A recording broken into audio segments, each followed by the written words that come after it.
तो जी लंगर करन तो बाद हाजी साहब चाह लाया इन्हें। सुभान अल्लाह माशाअल्लाह। तो मेरे वास्ते भी आ गई है मसीह। परले पासे लेडीज़ का इंतजाम है, इधर जेंट्स का इंतजाम है, देख सकते हो।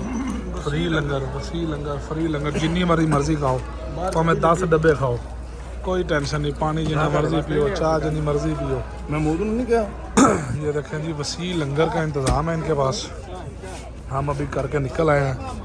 वो बैठे हुए हैं शेख जो लंगर चला रहे हैं।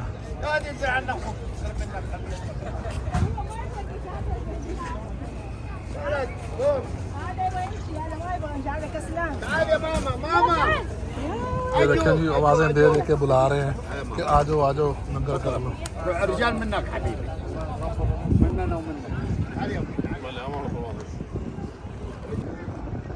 ये मंज़र देखें जी आप मस्जिद का। ये पहाड़ी है। अब हम जा रहे हैं बस को ढूंढ रहे हैं। मैंने बस में जाना है, इन्होंने जाना है पैदल। अभी वो सामने बसें खड़ी हैं और पता करते हैं, देखते हैं अल्लाह करे मिल जाए।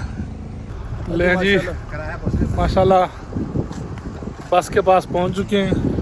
मेरी खुशी जो है ना वो डबल हो चुकी है। लेकिन अभी जाके पता चलेगा कि ये बस फ्री वाली है, हरम वाली है नहीं है।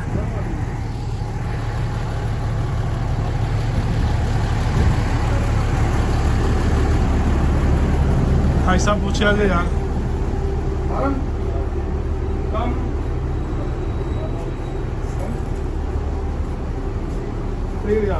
थ्री रियाल कराया 3 रियाल। बैठो किन्ने देने ने किन्ने लेने ने?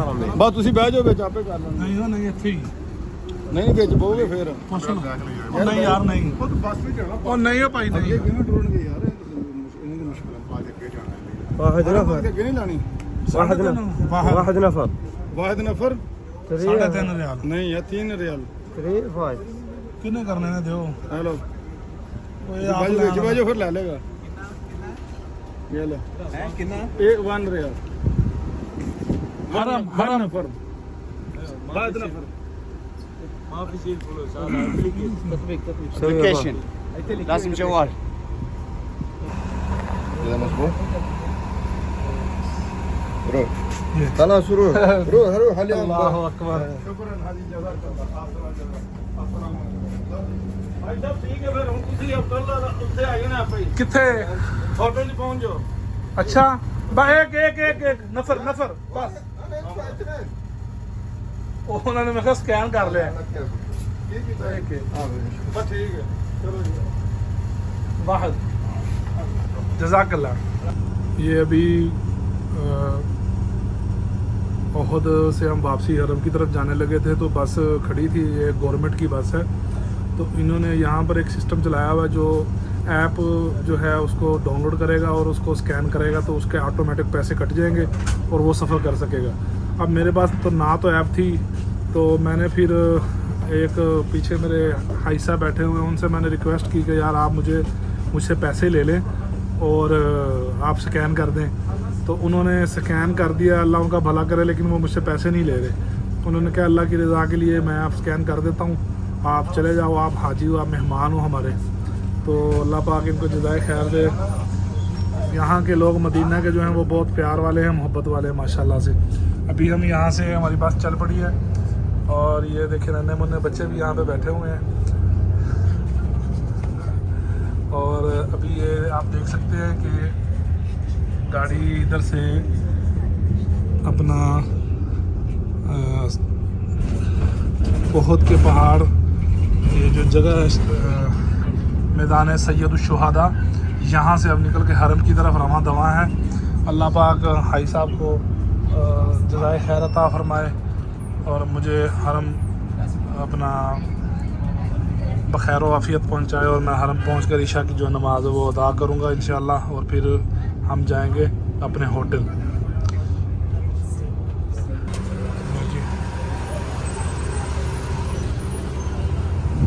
पहुँच चुके हैं नीचे। अब हम जा रहे हैं हरम की तरफ।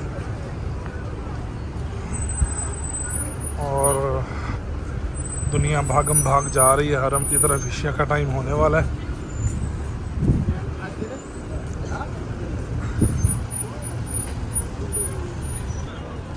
जी फूड स्ट्रीट देखें आप हरम के बाहर, तो देखें कैसे रश लगा हुआ है।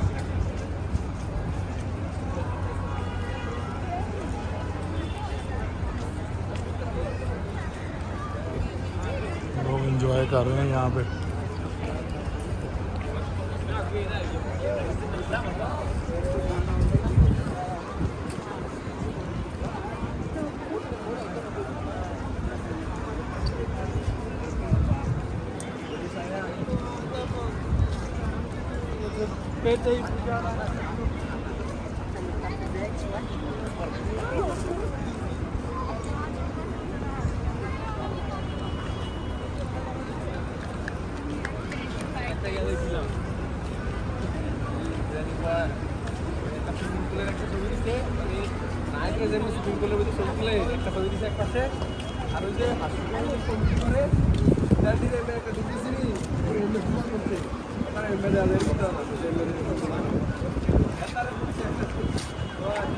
আমি যারা ছবি তুলে দেই মানে যেটা আগের মতো এটা আর আমারে যে ছবি তুলে দেয় মানে কিছু কমিটি যেটা তো আর আরে দিলে দেয় কি করা তো আর ছবি তুলে দিল আর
في وسط اذا وقفت عند مركز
قدم يا صديق تخرب منك ما تجي غير من هنا.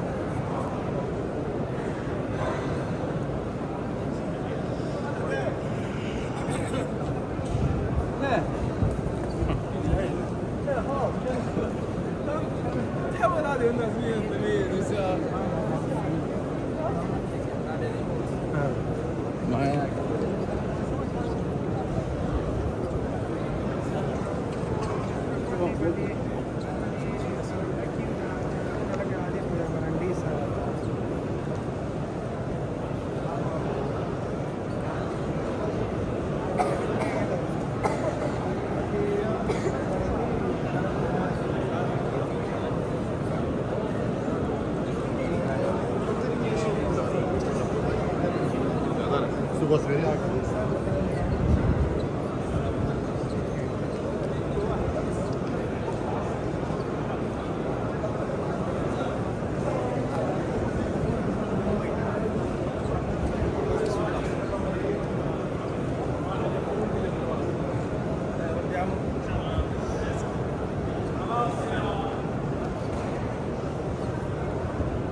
गदा हूँ मैं जिसमें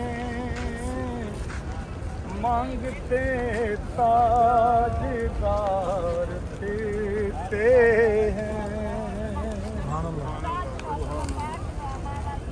इस गली का गदा हूँ मैं जिसमें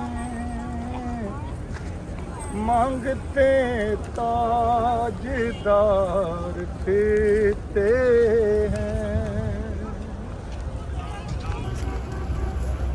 जबल ओहद से कल वापसी अल्हम्दुलिल्लाह खैर खैरियत से आ गए थे, आपको ब्लॉग में बताया भी था। और हाजी साहब जो मेरा थैला वहाँ पे भूल आए हैं, पानी की बोतल वाला। और अभी फिर सलाम पेश करने इंशाल्लाह। बस तुसी जाओगे हजरत, ठीक तुहानू भी ला जाएंगे ना। और अभी अल्हम्दुलिल्लाह जुमातुल मुबारक है और अभी हम तैयार श्यार होके हरम में जा रहे हैं, मदीना मुनव्वरा नबी करीम सल्लल्लाहु अलैहि वसल्लम की बारगाह में दुरूद व सलाम पेश करते हैं नजराना अकीदत से, और जुमा पढ़ेंगे और आप सब दोस्तों का सलाम पेश करेंगे और जुमा पढ़ेंगे, सब दोस्तों के लिए दुआएं करेंगे इंशाअल्लाह।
दर्जन ले इसी की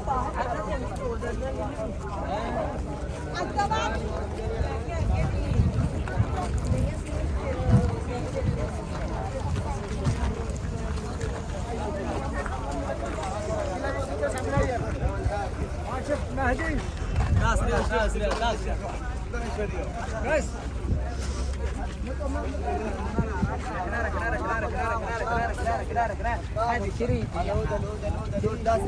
10 ريال العود العود العود 10 ريال 10 ريال.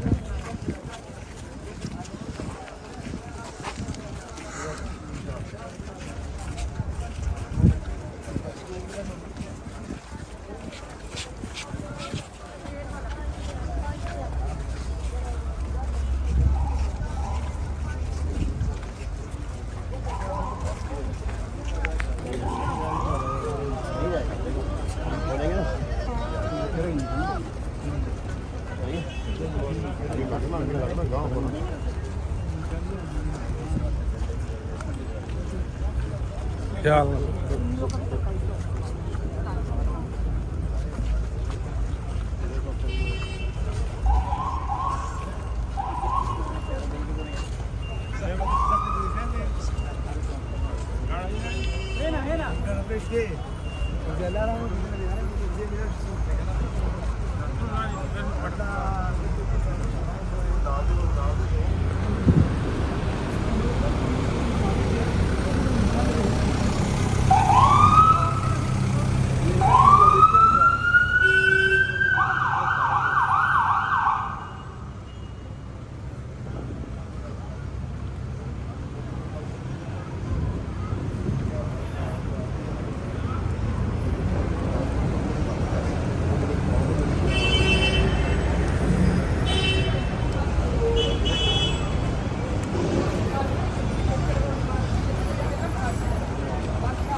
अस्सलातु वस्सलामु अलैका या सय्यदी या रसूल अल्लाह। अस्सलातु वस्सलामु अलैका या सय्यदी या रसूल अल्लाह। अस्सलातु वस्सलामु अलैका या सय्यदी या रहमतल लिल आलमीन व अला आलिका व सहबिका या सय्यदी या खातमुन नबिय्यीन। अस्सलातु वस्सलामु अलैका या सय्यदी या रसूल अल्लाह। अस्सलातु वस्सलामु अलैका या सय्यदी या हबीब अल्लाह व अला आलिका व सहबिका या खातमुन नबिय्यीन।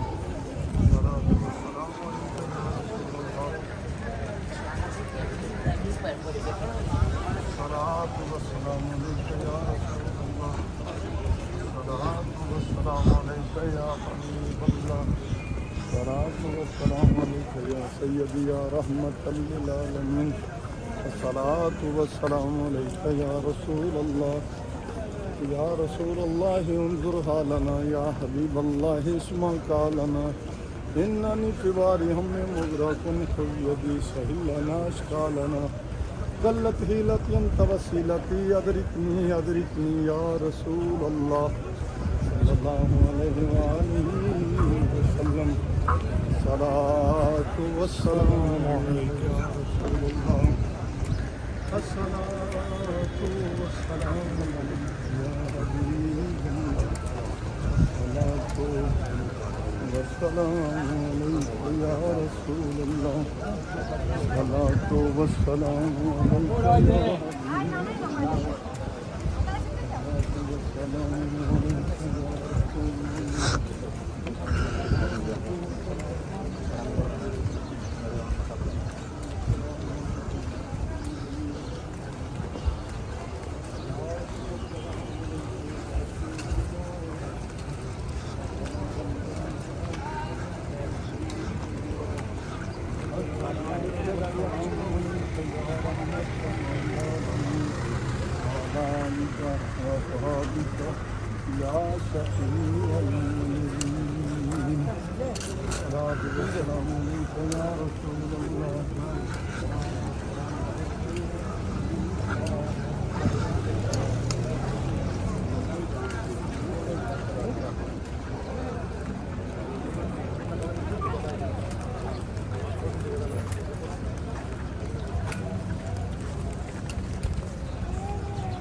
अस्सलातु वस्सलामु अलैका या सय्यदी या रसूल अल्लाह, अस्सलातु वस्सलामु या सय्यदी या।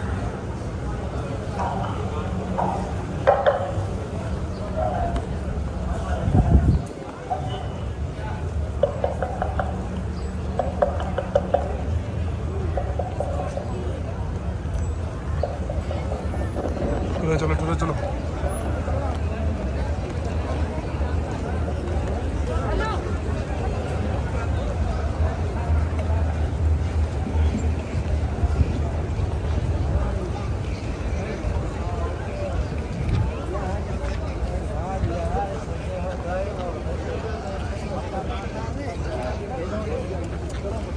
وعلى آل إبراهيم إنك حميد مجيد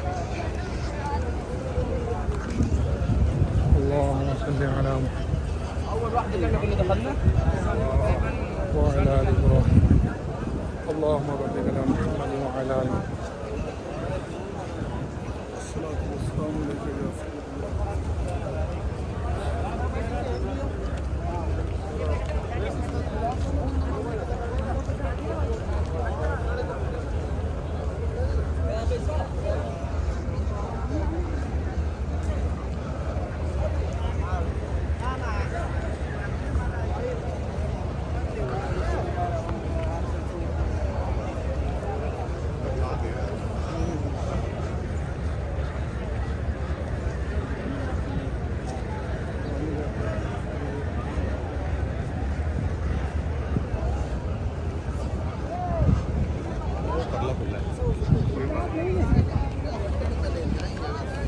ਉਹ ਉੱਤੇ ਚੜਾ ਰਹੇ ਨੇ चलिए फिर उत्ते ਚੱਲੇ ਚੱਲੇ ਜਾ ਬਸ ਇੱਥੇ ਸਾਹਮਣੇ ਜਿੱਥੇ ਖੜੀ ਜਾ ਹੈ ਨਹੀਂ ਜਾ ਰਹੇ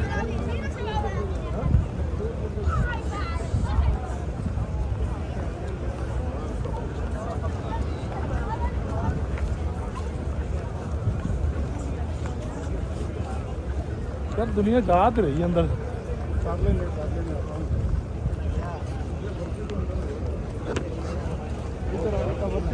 दुनिया जा रही है यार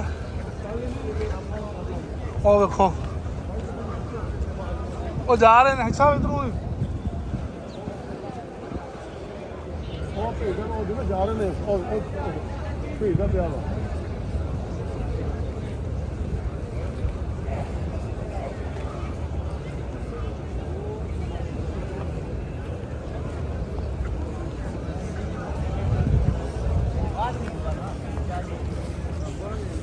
यार शापर मेरे भी जितनी पा दो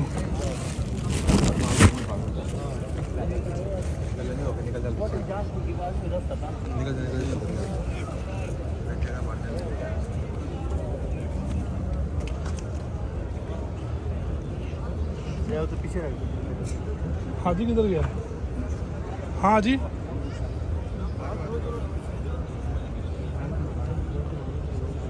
तो गर्मी वो चलो ना चलो यार वो देख जान दे रहे ने मैं क्या दसीगा जी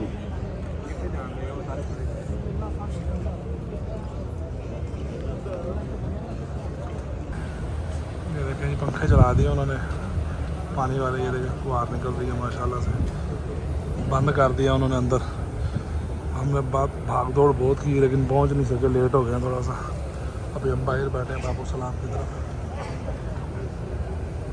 छतरियों के नीचे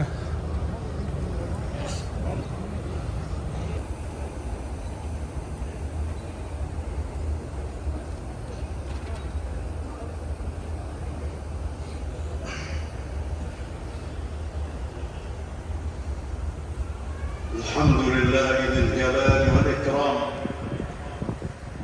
الملك القدوس السلام أحمده سبحانه على نعمه التي نعلم والتي لا نعلم وأشهد أن لا إله إلا الله وحده لا شريك له ذو الفضل والإنعام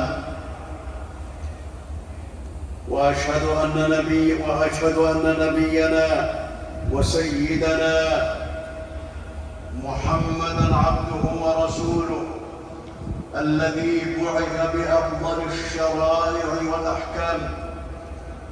اللهم صل وسلم وبارك على عبدك ورسولك محمد وعلى آله وصحبه الكرام. أما بعد، فاتقوا الله تعالى بأداء حقوقه، واتقوا الله بالقيام بحقوق خلقه، فقد فاز من اتقى وقد خسر من ضيع الحقوق وبغى. قال الله تعالى: ومن يتق الله يجعل له مخرجا ويرزقه من حيث لا يحتسب ومن يتوكل على الله فهو حسبه. وقال تعالى: ومن يتق الله يكفر عنه سيئاته ويعظم له أجرا. وقال تعالى: فأما من طغى وآثر الحياة الدنيا فإن الجحيم هي المأوى.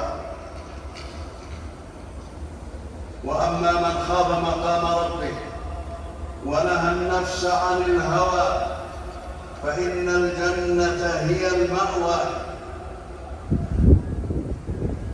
فسعادة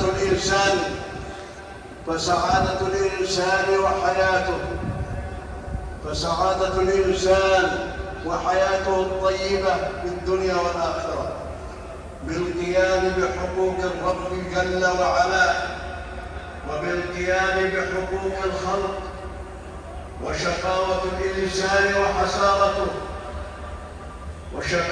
الإنسان وخسارته وهلاكه وخلوده في جهنم بتضييع حقوق الرب سبحانه وتعالى وتضييعه حقوق الخلق وظلمهم. قال تعالى: وتلك القرى أهلكناهم لما ظلموا وجعلنا لمهلكهم موعدا. فصلاح العالم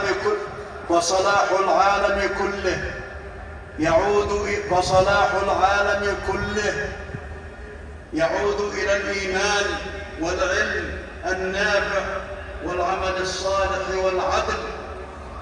وخراب العالم كله يعود إلى الفسوق والفجور وظلم الإنسان للإنسان. ولأجل إصلاح الإنسان وحمايته من الظلم الذي يدمر الحياة شرع الله الشرائع وأحل الحلال وحرم الحرام وفصل الواجبات وبين الحقوق وألزم بها.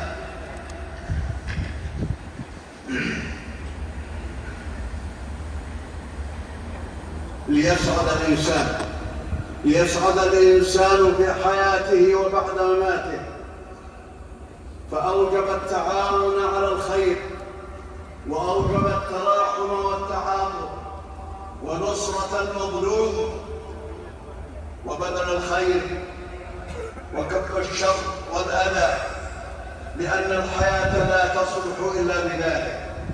عن النعمان بن بشير رضي الله عنه قال رسول الله صلى الله عليه وسلم: مثل المؤمنين في توادهم وتراحمهم وتعاطفهم مثل الجسد إذا اشتكى منه عضو تداعى له سائر الجسد بالسهر والحمى. رواه البخاري ومسلم. وعن ابن عمر رضي الله عنهما قال رسول الله صلى الله عليه وسلم: المسلم أخو المسلم لا يظلمه ولا يسلمه، ومن كان في حاجة أخيه كان الله في حاجته، ومن فرج عن مسلم كربة فرج الله عنه كربة من كربات يوم القيامة.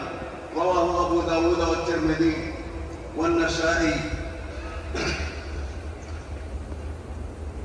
وعن أبي موسى رضي الله عنه قال رسول الله صلى الله عليه وسلم: المؤمن للمؤمن كالبنيان يشد بعضه بعضا وشبك بين أصابعه. رواه البخاري ومسلم.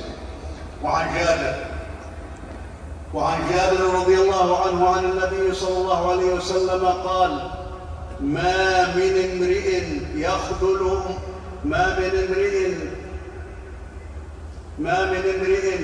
يخذل امرأ مسلما في موضع تنتهك فيه حرمته وينتقص فيه من عرضه إلا خذله الله في موطن يحب فيه نصرته.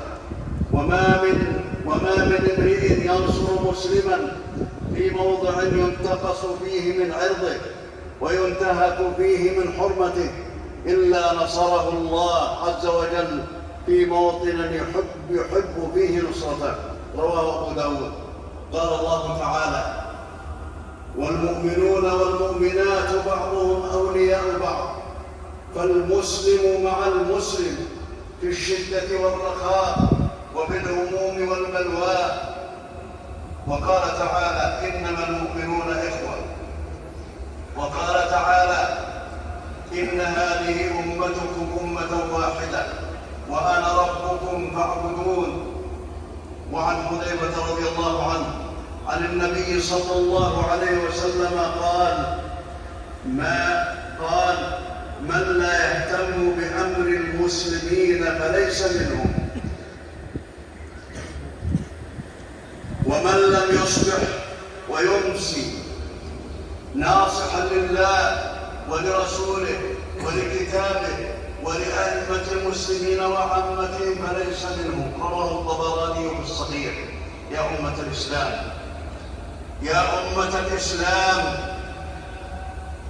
يا من أوجب الله عليكم التراحم والتعاطف وأوجب عليكم التواد والتعاون والتعاضد والتناصر، انصروا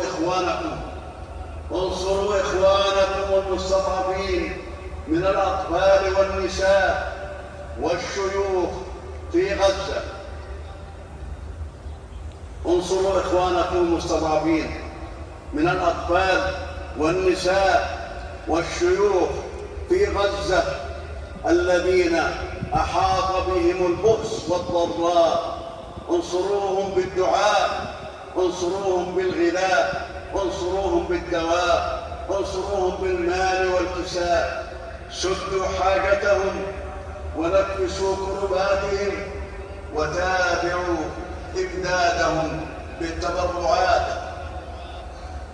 قال الله تعالى: وما أنفقتم من شيء فهو يخلفه وهو خير الرازقين. واسوهم فقد وجب حقهم ونصرهم. ويذكر بالتاريخ ويشكر لقيادة هذه المملكة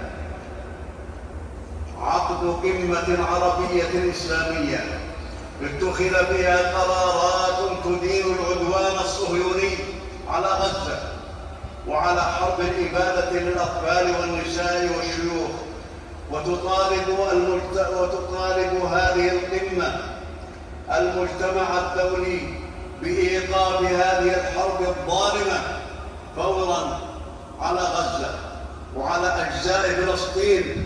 كما يذكر ويشكر بهذه الدولة فتح باب المساعدات والتبرعات، يشكر لها فتح باب المساعدات والتبرعات الإنسانية التي دعت إليها في هذه القمة جميع الدول نصرة لقضية فلسطين وتضامنا مع الشعب الفلسطيني في قضيته العادلة ووقوفا مع المظلومين. وإذا كان ربنا عظم عزه قال: والذين كفروا بعضهم أولياء بعض إلا تفعلوه تكن فتنة في الأرض وفساد كبير. فأهل فلسطين ليس لهم إلا الله فأهل فلسطين ليس لهم إلا الله ثم أمة الإسلام، ولا يحفظ حقوق المسلمين من شرور أنفسهم إلا تقوى الله عز وجل والإيمان بالله. قال تعالى: إن الله مع الذين اتقوا والذين هم محسنون. ومن كان الله معه لا يخاف عليه، كما لا يحفظهم من شرور الأعداء إلا الصبر وتقوى الله تعالى. قال تبارك وتعالى: وإن تصبروا وتتقوا لا يضركم كيدهم شيئا إن الله بما يعملون محيط. بارك الله لي ولكم بالقرآن العظيم، ونفعني وإياكم بما فيه من الآيات والذكر الحكيم، ونفعنا بهدي سيد المرسلين وقوله القويم. أقول قولي هذا وأستغفر الله العظيم الجليل لي ولكم ولسائر المسلمين من كل ذنب فاستغفروه إنه هو الغفور الرحيم.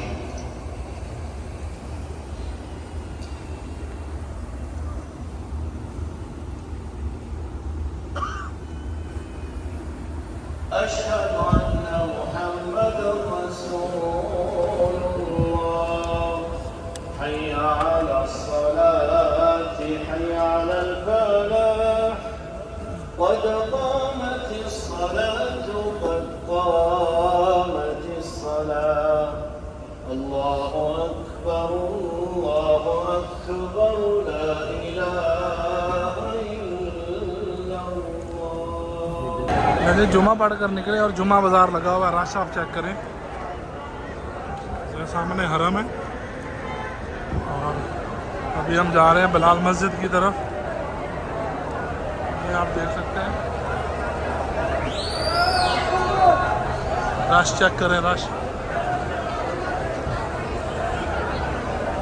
पुलिस आ गई, पुलिस आ गई, पुलिस आ गई। दसो पुलिस आ गई, आ गई, आ गई।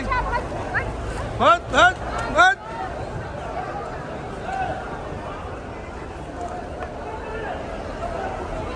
पुलिस आ गई, पुलिस आ गई।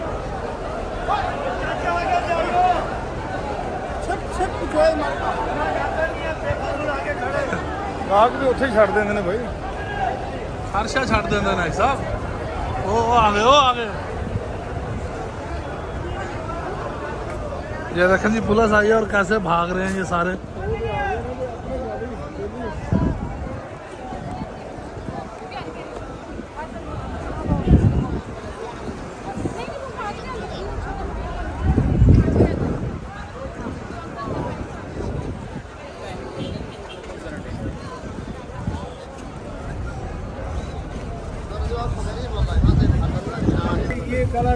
तो चलो टाइम ना मिले तो फिर